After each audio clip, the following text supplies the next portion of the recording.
Dr. Sherri Tenpenny of drtenpenny.com joins us. I salute your work, your bold courage last year. You have been vindicated in triplicate with a royal flush, and we salute your courage, Dr. Tenpenny. Thank you, Alex, and good afternoon. How are you? It's good to have you here, but we had record numbers of people refuse the flu shot last year. Yep. So we had record numbers not getting the flu, as the evidence shows it actually causes it, but they're back again. Yeah, they're back again this year in a really big way, and they're pushing it bigger than ever. In fact, there are at least 50 healthcare systems across the country right now that have documented that they are now requiring flu shots in exchange for employment. And there are at least 50 different hospital systems across the country that have adapted that, even though I've proven unequivocally in all the materials that you and I've talked about and the new DVD that I'm putting out called Flu and Flu Vaccines, What's Coming in That Needle, all of those things have proven to be ineffective, and yet they are now saying that you have to get a flu shot in order to have a job. And they always said, oh, we're not going to try to force you to take it, but they tried to make medical workers, police, take the smallpox 8 years ago. Yep. Last year they tried to make medical workers take it outside of law, and now they're doing it covertly, saying you want a job, you got to take it. That's right. And it's getting more. We hear about this every day. I probably get several hundred emails a week about people at in healthcare systems wanting to know what they can do to refuse this. Back in July, I started posting on my Facebook fan page every day saying, this is coming, you guys need to get organized, you need to get all of the people who are on the same side as you about not getting the flu shot, getting the information out to your HR directors and your hospital administrators that this doesn't work. So I've been trying to tell people since July that this was coming. Well, now that the flu shots are here, and it's soon to be October, and they're saying you have to either show us a medical exemption written on the letterhead of your doctor and have your doctor's signature on it, or have some really good reason for why you shouldn't take this flu shot. And some hospitals are allowing a religious exemption, but not a philosophical exemption. I think it's going to be really hard for a lot of people to avoid this vaccine this fall. And last year, we saw incredible medical problems for many of the medical workers that did take it.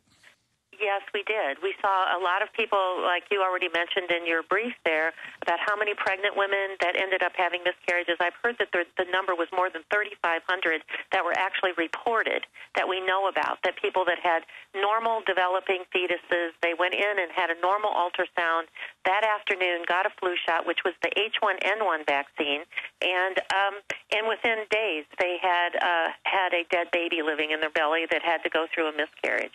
And what's really interesting is the fact that they have now shown that if you had swine flu last year, if you had total recovery from it, that 90% of patients have what conventional medicine would call a protective antibody, which would be enough to keep you from getting the flu again this year if you've been re-exposed. I mean, that's been reported and documented in the medical literature. And even with that, they have taken the H1N1 virus, they have incorporated it into the regular seasonal flu shot, and they're saying we need to vaccinate you again just because you may not have had it last year and you may not be exposed.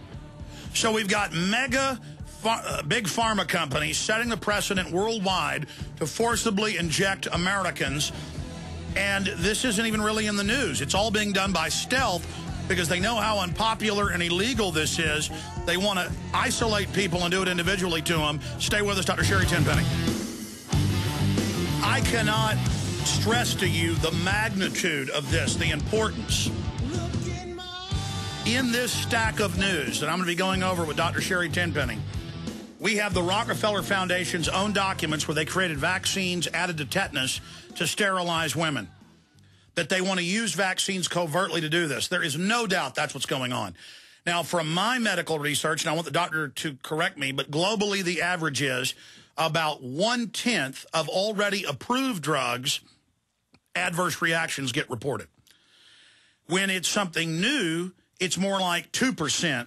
So if she's saying over 3,000 women had miscarriages, and that was in the U.S., the news was everywhere, and this is now admitted, that it causes it. Then what are the real numbers? Is it more like 30,000? Dr. Tenpenny, am I correct that about 1/10 get reported?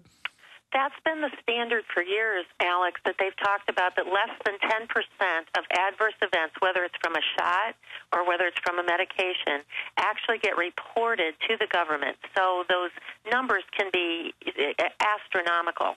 So you're absolutely correct. So if less than 10% were reported, and let's say that 3,500 was 10%, that means that 35,000 people actually had miscarriages and lost children because of this flu shot that has been proven to not work in all three age populations. I know a bunch of women who had miscarriages after they took it.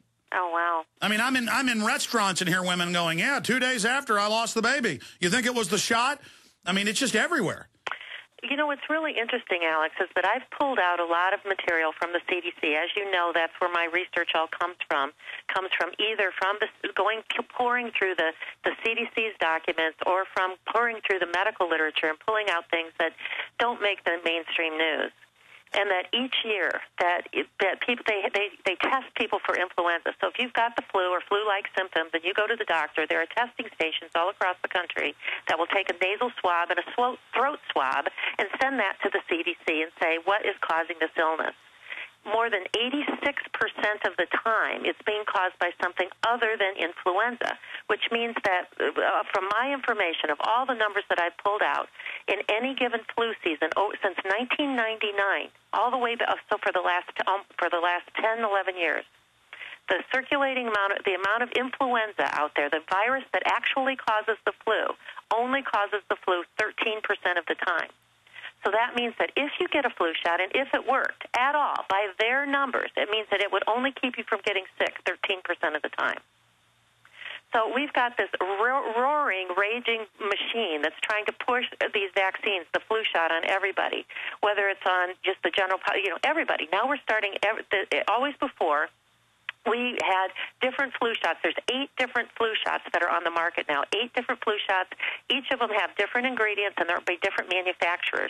And I can assure you that the doctors that are giving these flu shots, the doctors and the pediatricians and the public health nurses, have not gone through those package inserts and have not looked at all the different ingredients per each one of the flu shots. But now this year, for the first time ever, the CDC is saying that every person in the United States, starting at 6 months of age and every year for the rest of their lives, should be given a flu shot.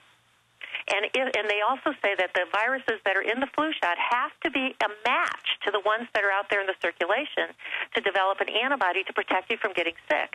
But if the vast majority of flu-like illness that happens in the winter only happens by 13% of the viruses, why are we spending billions of dollars putting lives at risk, putting babies at risk, putting children at risk for something that doesn't work, and if it does work, it only works 13% of the time? Well, it's simple. The system of eugenicists want to set the precedent to put in your body what they want, when they want. But what about all the research and evidence and studies I've seen that the flu shot is causing the flu-like symptoms? Then you have the anecdotal. Like, my mother never got the flu. She took the flu shot probably 15 years ago for a triathlon she was about to run because they recommended it. And she was deathly ill for like a month, and then she never took it again. And then we see record numbers not taking the flu shot last year because they saw through the hoax. And so we had a record low flu season. So, I mean, there's a lot of evidence there that the flu shot's causing it. Well, the flu shot has, as part of its package insert, it talks about the fact that the side effects can be achiness, runny nose, watery eyes, fever, chills, headache. Now, what does that sound like? The side effects are exactly the same thing as the flu. And when you look at what's in all of these flu shots, and the main things that I think are very important is that there are measurable amounts, microgram amounts of formaldehyde. So there's measurable amounts of formaldehyde in these flu shots. There's gelatin in some of the flu shots, and the gelatin is known to cross-react to cause food allergies. The gelatin has been shown in several of the vaccines, like gelatin is also in the chickenpox vaccine and in the shingles vaccine, and in some of the flu shots to cause severe allergic reactions. And then one of the biggest things that I think that... Stay there. We got to go to break. Long segment coming up. Let's continue with what's in these vaccines and what we know it caused last year. I mean, it's on record. Massive brain damage, all sorts of different neurological disorders, miscarriages, you name it.